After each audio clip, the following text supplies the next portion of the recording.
Hey there, Blockhead Traders. Here at Blockhead Traders, I must inform you that we are not financial professionals. Nothing we say should be considered financial advice. We offer our own thoughts and opinions to you, the viewer. We expect you to take these opinions, form your own financial conclusions, and make your own financial decisions. Today is Saturday, January 27th, 2024, and this is Blockhead Traders Weekly.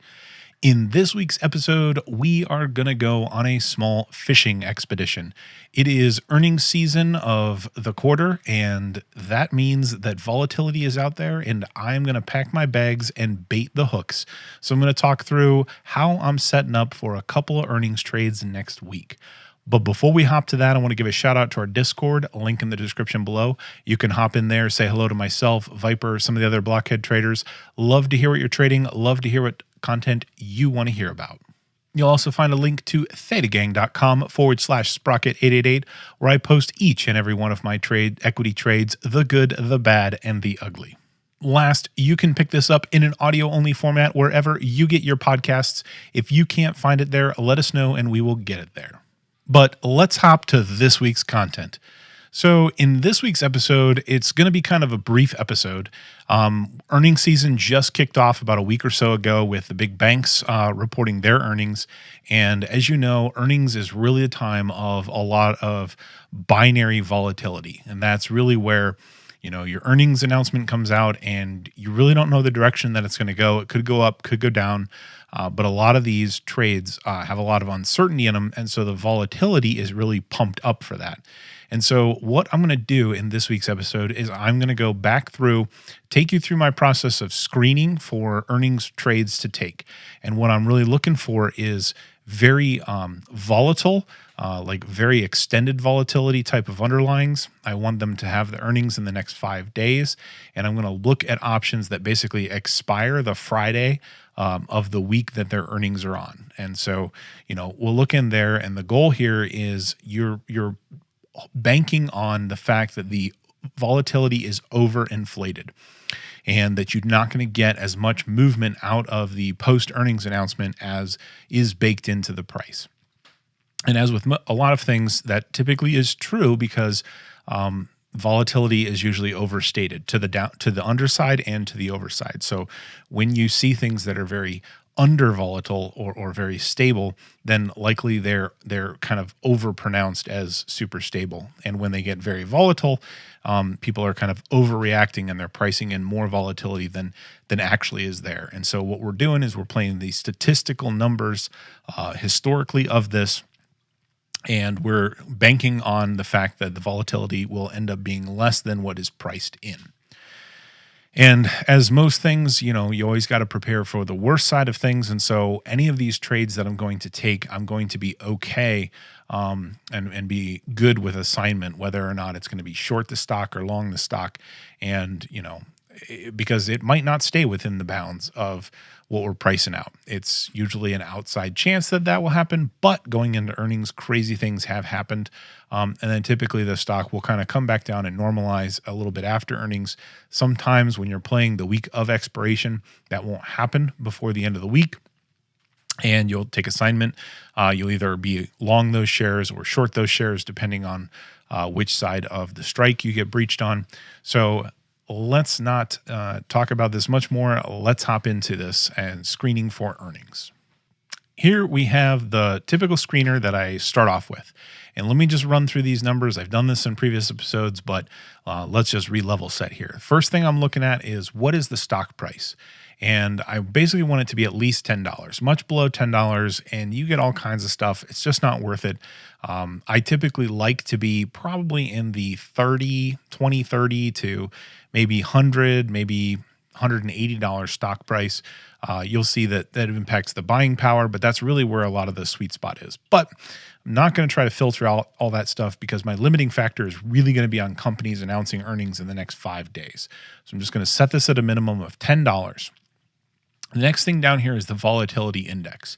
And what this is the spot volatility of the stock.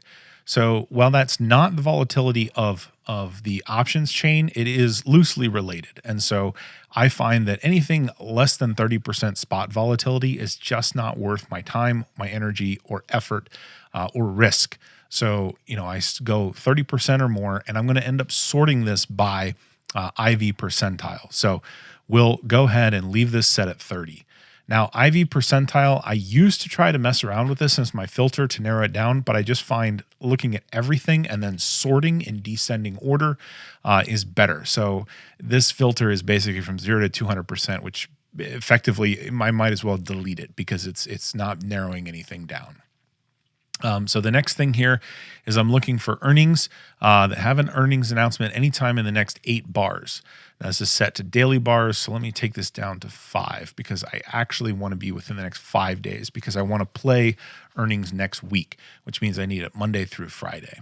Then next down here, average volume. This is where I'm looking for a lot of volume of the underlying. I don't like lightly traded things. Now, this is not the options volume, but it's very indicative, the volume of the stock. And so I like to see 5 moving average, simple average, greater than 1 million shares is what I have this set at.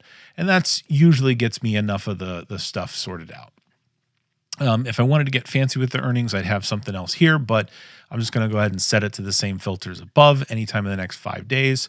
And then we'll run the scan to see what shows up. And I got this sorted here on IV percentile. So pretty much I read this from the top to the bottom. My preference is stuff at the top. The further down the list, the less overextended we actually are. And the first one right out of the gate is Advanced Micro Devices, AMD. This is at a 98% IV percentile. That's huge. A spot volatility of 60%. That's very decent. Now, the underlying here is $177.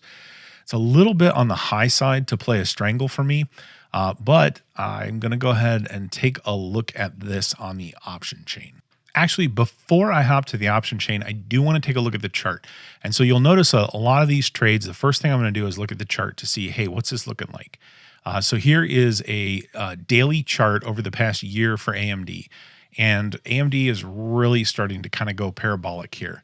It's really starting to get extended. We're pretty much approaching all-time highs. We're just falling off of the most recent all-time high, 184.92 it looks like. The moving averages are really starting to separate. This chart down here, red and green, is my volatility percentile. You can see that we are super extended. This likely is kind of pushing up into this uncharted territory. So I really like how this chart is looking.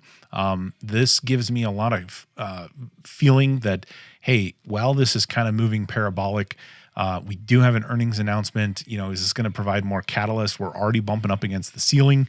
We could really go past it, but this is kind of on the area down here in the RSI, which you really can't see too much. I guess you can a little bit. We're really extended on the RSI. So this gives me a pretty big comfort for not getting, blowing through the call side of the premium. And because it's so volatile historically, we probably can get a decent distance away from the strike price. So now let's go ahead and hop over to the option chain and we'll take a look at where these strikes actually are. So I'm going to go ahead and drop this off. I actually do have a trade out there on AMD right now. Actually, it also expires next week. I wanted to try to get a trade on before earnings, thinking that maybe the volatility would come down heading into earnings. It's already really extended, but it's only gotten higher. So I am probably looking at this to go another round. So the first thing I'm going to do is I'm pull up the option chain here, and I'm really going to look for the week of expiration. So their earnings announcement are next week, and you can see right there we go 97% volatility for options expiring next Friday. Then we drop off to 74, and then into the 60s, and then into the 50s. So that goes to show you that you just get that uber volatility the week of earnings. And so we're going to look for things that expire on February 2nd. That is this upcoming Friday. And then we are going to go ahead, because this is already at 100% volatility, 60% spot volatility, I'm going to be pretty comfortable pricing a strangle. I usually try to go in like the 15 to 20-ish delta, depending on where things are, how aggressive do I get. I'm pretty comfortable starting this one out at a 20 delta. So that looks like it's going to drive us at about 162.50 on the put side. Yeah, let's go ahead and take that. Then let's go down to the 20 delta on the call side, and that is going to put us around a 200 strike. So I will go ahead and add that. And so what we're looking at here is collecting $472. It's going to cost us about $2,500 in buying power. Where does this fit in the probability? I'll go ahead and bring up the P&L chart. And so what you've got here is my strikes are here at the 162.50 and 200.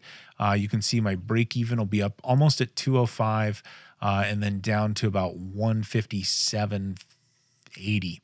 And the important thing here is I've got this gray bar or this gray shaded area. This is a 1 standard deviation move.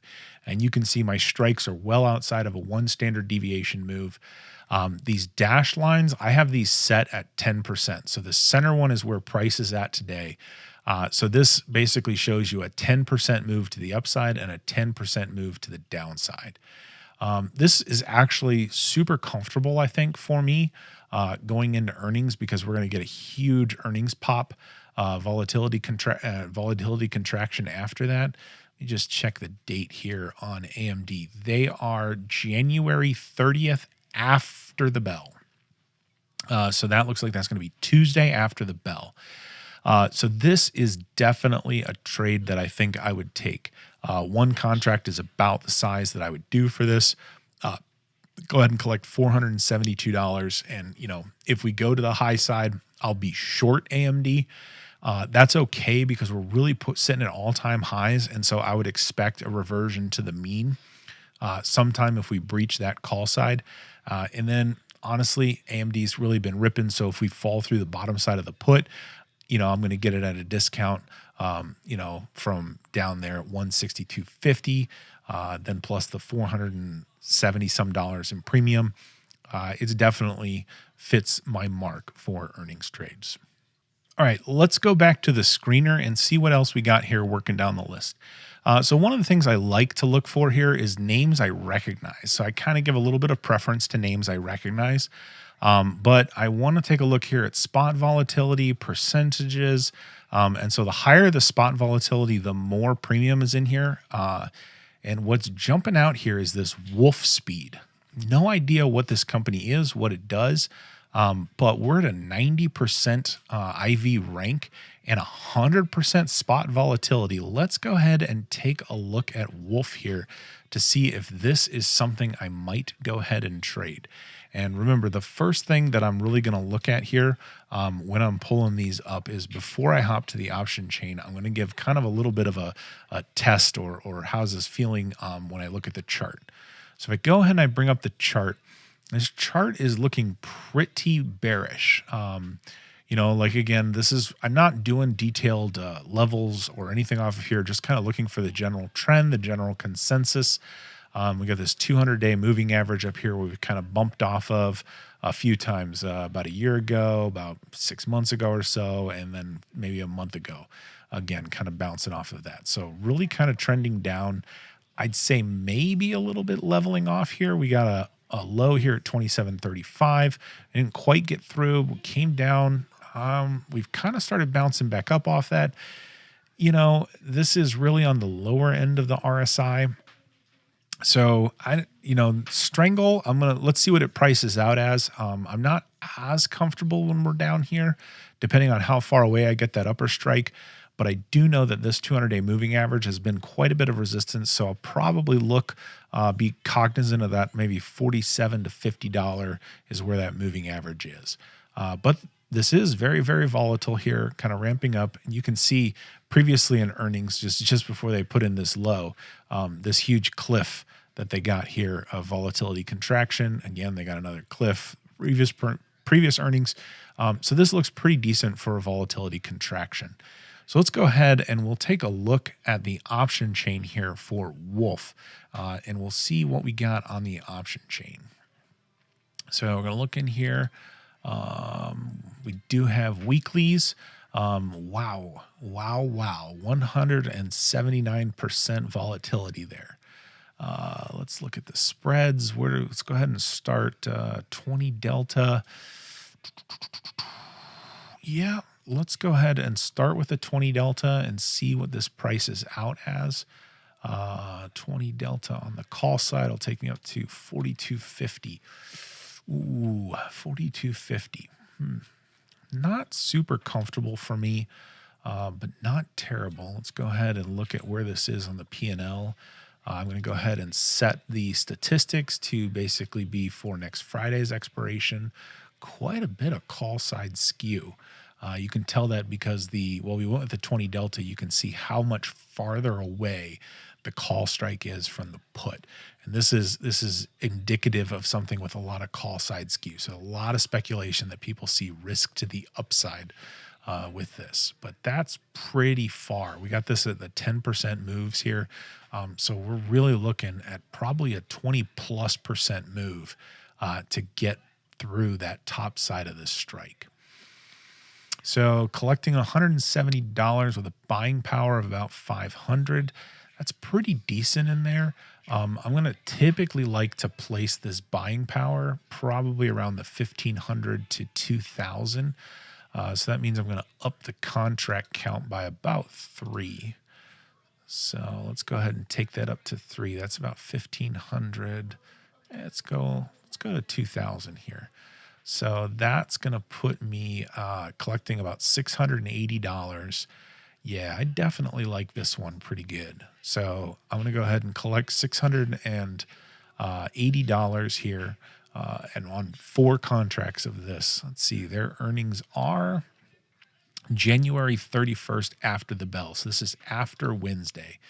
And I like this also because it's not a very expensive underlying, $34.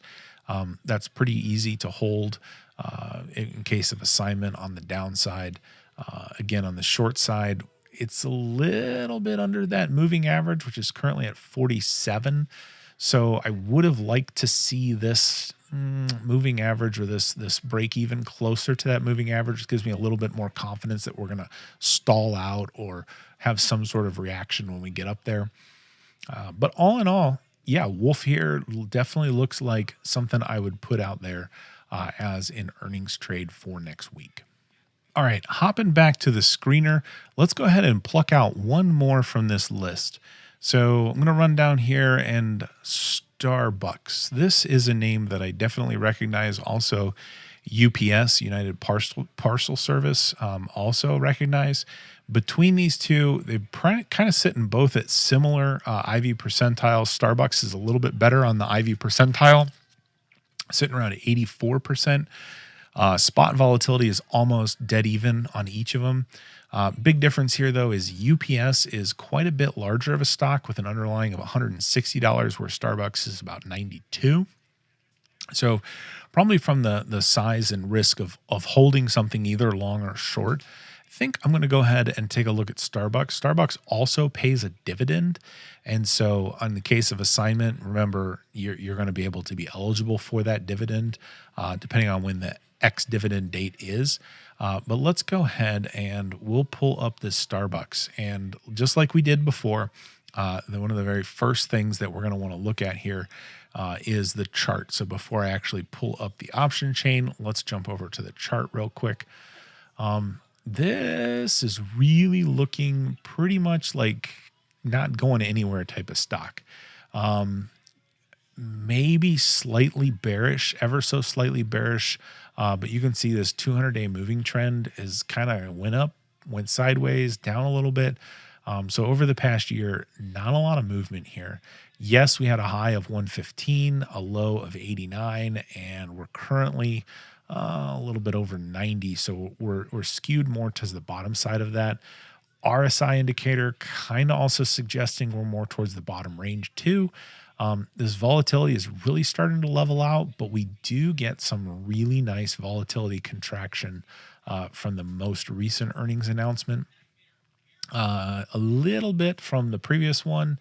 So we do get a little bit of a reaction. Let's go ahead and we will hop over to the option chain and let's see where this one really prices in at to see if it is worth the time to look at. Now, with a spot volatility of 30%, this might not be super lucrative, but let's go ahead and look here.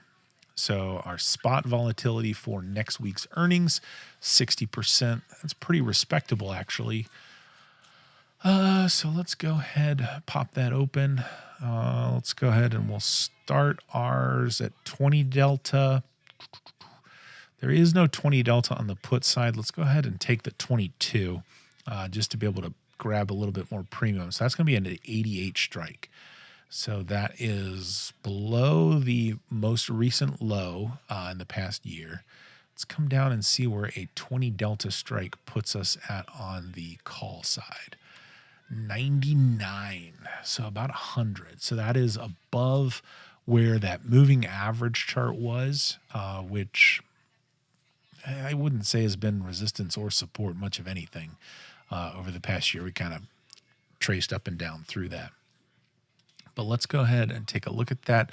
We'll shift our statistics to basically expire next Friday. See, these strikes are pretty evenly spaced out, which is indicating that there's not much skew to the call or the put side, just a lot of uncertainty. And you can see this definitely with the lower spot volatility. We got our 10% move is actually in the loss of the P&L chart. So, yeah, I mean, just compare this to Wolf, right? This just shows you where volatility really comes into play. So this is a higher underlying, so it's about 3x the Wolf speed price. So that price really kind of also factors into the premium. So the higher the price, the more the premium. But the volatility is about probably half of the Wolf volatility. And so you can see here that we're only going to collect about $170, but we have to put up $1,600 in buying power. And so this is one where probably 2 contracts is going to be a little bit too big. Yeah, it's going to be $3,000 to collect $334. Whereas you can see in that Wolf trade that I had thrown up there, we did 4 contracts there, which got me to $2K in buying power, but I was pulling in $680. So here at, $1,500 buying power, I'm still only pulling in $167. Either way, this definitely is very high IV percentile. So we really got that overextended. You just kind of have to put out more buying power to take advantage of that in this case. But SBUX is a maybe. Let's see, their earnings are January 30th after the bell. So same as AMD's. So this might be 2 decent strangles to put on. The AMD I like a whole lot better. The volatility was a whole lot higher. I got a lot farther out percentage moves on the strike. Then SBUX, you can see I'm not super far from it, but it's not terrible. And like I said, because it's that really extended volatility, there's a high probability that this will basically collapse and we won't really get that big movement out of this and be able to close it out right after earnings for a profit. So that brings us to the end of this week's episode. Basically 3 earnings trades that I'm going to throw out there as high potentials to take. Now, 2 of them are on the same day. One of them is the day afterwards. So I would say in the order of the ones that I like them from looking at this, Wolf is probably my number 1 choice just because of the premium to risk ratio there, or at least premium to buying power. The return on capital is going to be much better, at least of the 3 that I looked at there with Wolf. Again, no idea what that company does, but their earnings are there, and playing earnings is strictly looking for that extended volatility, looking for mean reversion, looking to stay within or basically be over-exaggerated in the volatility to come away a winner. AMD, really like that one as a close number 2. The volatility is super inflated.